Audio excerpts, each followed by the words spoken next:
vibeBooks presents Anne of Green Gables, Chapter 38. Chapter 38. The Bend in the Road. Marilla went to town the next day and returned in the evening.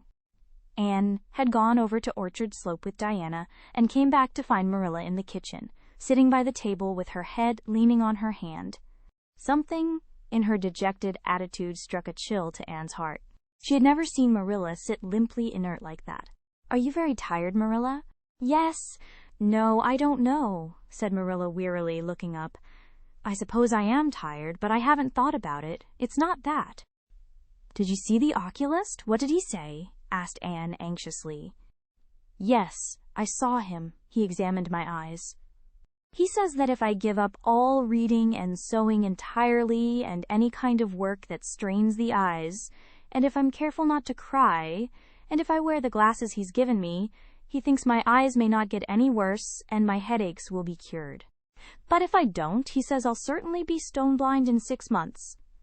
Blind, Anne, just think of it. For a minute, Anne, after her first quick exclamation of dismay, was silent. It seemed to her that she could not speak. Then she said bravely, but with a catch in her voice, "Marilla, don't think of it. You know he has given you hope. If you are careful, you won't lose your sight altogether. And if his glasses cure your headaches, it will be a great thing." "I don't call it much hope," said Marilla bitterly. "What am I to live for if I can't read or sew or do anything like that? I might as well be blind or dead. And as for crying, I can't help that when I get lonesome. But there, it's no good talking about it. If you'll get me a cup of tea, I'll be thankful. I'm about done out. Don't say anything about this to anyone for a spell yet, anyway. I can't bear that folks should come here to question and sympathize and talk about it." When Marilla had eaten her lunch, Anne persuaded her to go to bed. Then Anne went herself to the east gable and sat down by her window in the darkness alone with her tears and her heaviness of heart. How sadly things had changed since she had sat there the night after coming home. Then she had been full of hope and joy, and the future had looked rosy with promise. Anne felt as if she had lived years since then, but before she went to bed there was a smile on her lips and peace in her heart. She had looked her duty courageously in the face, and found it a friend, as duty ever is when we meet it frankly. One afternoon, a few days later, Marilla came slowly in from the front yard where she had been talking to a caller, a man whom Anne knew by sight as Sadler from Carmody. Anne wondered what he could have been saying to bring that look to Marilla's face. "What did Mr. Sadler want, Marilla?" Marilla sat down by the window and looked at Anne. There were tears in her eyes in defiance of the oculist's prohibition, and her voice broke as she said, "He heard that I was going to sell Green Gables, and he wants to buy it." "Buy it? Buy Green Gables?" Anne wondered if she had heard aright. "Oh, Marilla, you don't mean to sell Green Gables?" "Anne, I don't know what else is to be done. I've thought it all over. If my eyes were strong, I could stay here and make out to look after things and manage, with a good hired man. But as it is, I can't. I may lose my sight altogether, and anyway, I'll not be fit to run things. Oh, I never thought I'd live to see the day when I'd have to sell my home. But things would only go behind worse and worse all the time, till nobody would want to buy it. Every cent of our money went in that bank. And there's some notes Matthew gave last fall to pay. Mrs. Lynde advises me to sell the farm and boards somewhere. With her, I suppose. It won't bring much. It's small, and the buildings are old. But it'll be enough for me to live on, I reckon. I'm thankful you're provided for with that scholarship, Anne. I'm sorry you won't have a home to come to in your vacations, that's all, but I suppose you'll manage somehow." Marilla broke down and wept bitterly. "You mustn't sell Green Gables," said Anne resolutely. "Oh, Anne, I wish I didn't have to. But you can see for yourself. I can't stay here alone. I'd go crazy with trouble and loneliness. And my sight would go. I know it would." "You won't have to stay here alone, Marilla. I'll be with you. I'm not going to Redmond." "Not going to Redmond?" Marilla lifted her worn face from her hands and looked at Anne. "Why, what do you mean?" "Just what I say. I'm not going to take the scholarship. I decided so the night after you came home from town. You surely don't think I could leave you alone in your trouble, Marilla, after all you've done for me. I've been thinking and planning. Let me tell you my plans. Mr. Barry wants to rent the farm for next year, so you won't have any bother over that. And I'm going to teach. I've applied for the school here, but I don't expect to get it, for I understand the trustees have promised it to Gilbert Blythe. But I can have the Carmody School. Mr. Blair told me so last night at the store. Of course, that won't be quite as nice or convenient as if I had the Avonlea School, but I can board home and drive myself over to Carmody and back, in the warm weather at least. And even in winter I can come home Fridays. We'll keep a horse for that. Oh, I have it all planned out, Marilla. And I'll read to you and keep you cheered up. You shan't be dull or lonesome. And we'll be real cozy and happy here together, you and I. Marilla had listened like a woman in a dream. Oh, Anne, I could get on real well if you were here, I know. But I can't let you sacrifice yourself so for me. It would be terrible. Nonsense! Anne laughed merrily. There is no sacrifice. Nothing could be worse than giving up Green Gables. Nothing could hurt me more. We must keep the dear old place. My mind is quite made up, Marilla. I'm not going to Redmond, and I am going to stay here and teach. Don't you worry about me a bit?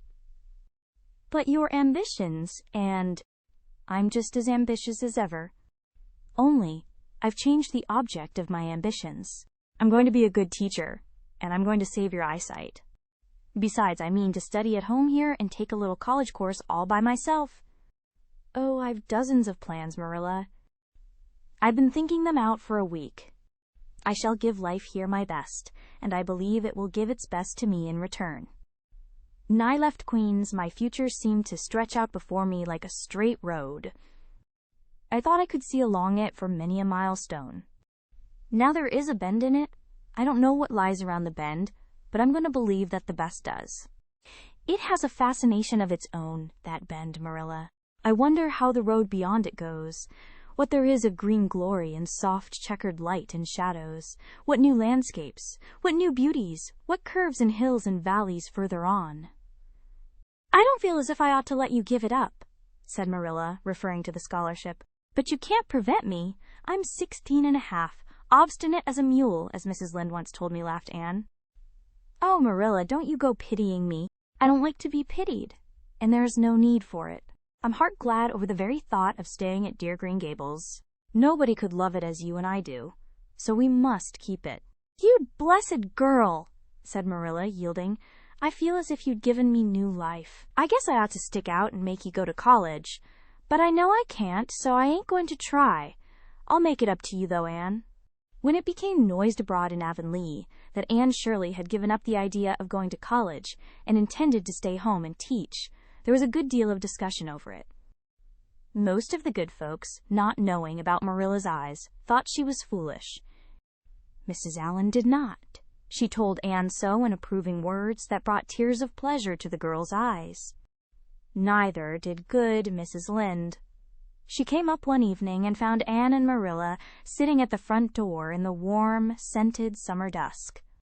They liked to sit there when the twilight came down, and the white moths flew about in the garden, and the odor of mint filled the dewy air.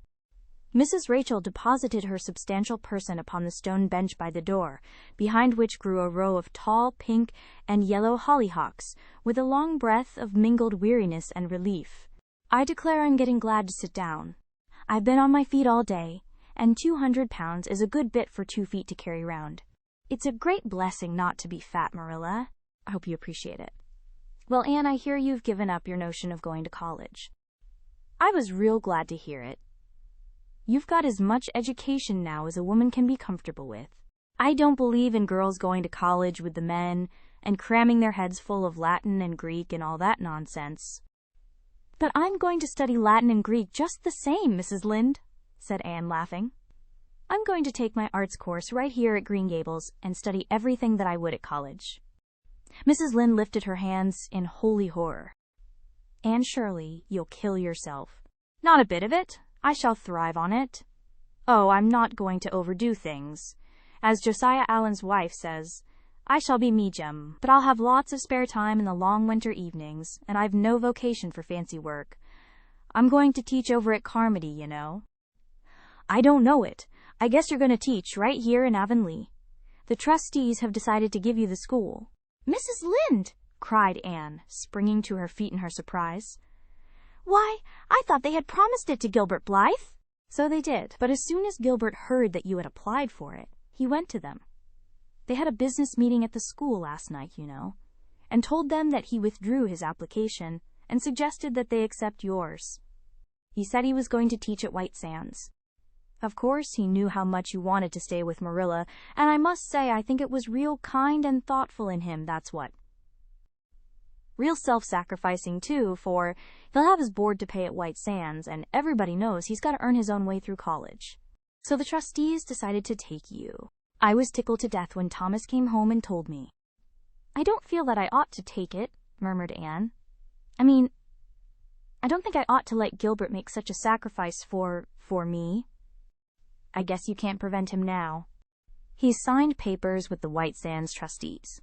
So it wouldn't do him any good now if you were to refuse. Of course you'll take the school. You'll get along all right now that there are no pies going. Josie was the last of them, and a good thing she was, that's what.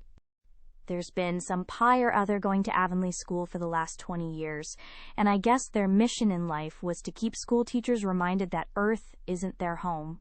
Bless my heart. What does all that winking and blinking at the Green Gables mean?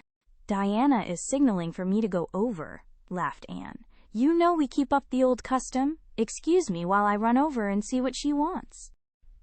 Anne ran down the clover slope like a deer and disappeared in the furry shadows of the haunted wood.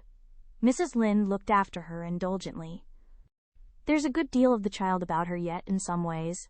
There's a good deal more of the woman about her in others, retorted Marilla, with a momentary return of her old crispness.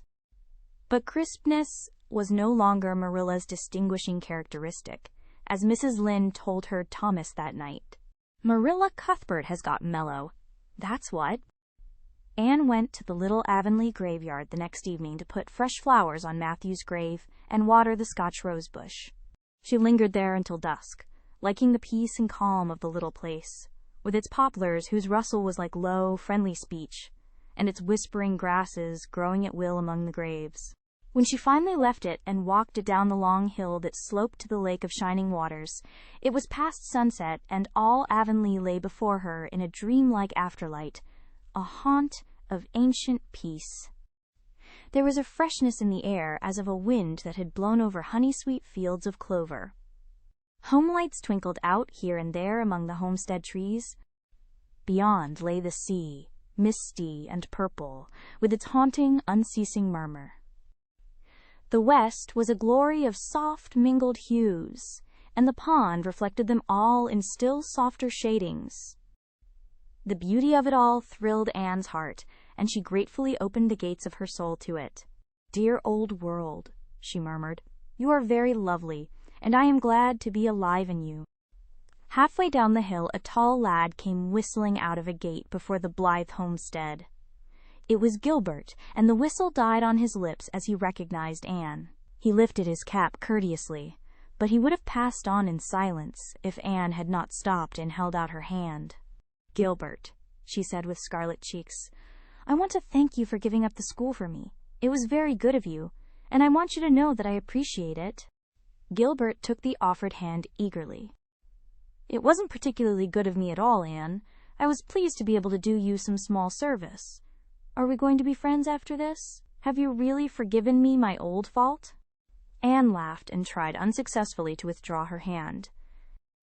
"I forgave you that day by the pond landing, although I didn't know it. What a stubborn little goose I was. I may as well make a complete confession. I've been sorry ever since." "We are going to be the best of friends," said Gilbert jubilantly. "We were born to be good friends, Anne. You've thwarted destiny enough. I know we can help each other in many ways. You are going to keep up your studies, aren't you?" "So am I. Come, I'm going to walk home with you." Marilla looked curiously at Anne when the latter entered the kitchen. "Who was that came up the lane with you, Anne?" "Gilbert Blythe," answered Anne, vexed to find herself blushing. I met him on Barry's Hill. I didn't think you and Gilbert Blythe were such good friends that you'd stand for half an hour at the gate talking to him, said Marilla with a dry smile. We've been good enemies, but we have decided that it will be much more sensible to be good friends in the future. Were we really there half an hour? It seemed just a few minutes. But you see, we have 5 years lost conversations to catch up with, Marilla. Anne sat long at her window that night, companioned by a glad content. The wind purred softly in the cherry boughs, and the mint breaths came up to her. The stars twinkled over the pointed firs in the hollow, and Diana's light gleamed through the old gap. Anne's horizons had closed in since the night she had sat there after coming home from Queen's, but if the path set before her feet was to be narrow, she knew that flowers of quiet happiness would bloom along it. The joy of sincere work and worthy aspiration and congenial friendship were to be hers. Nothing could rob her of her birthright of fancy or her ideal world of dreams. And there was always the bend in the road. God's in his heaven. All's right with the world, whispered Anne softly. Thank you for tuning in to vibeBooks. We hope you enjoyed this journey. Please consider liking, commenting, and subscribing to our channel. Check out our playlist or explore vibeBooks for more classic stories. Until next time, happy listening.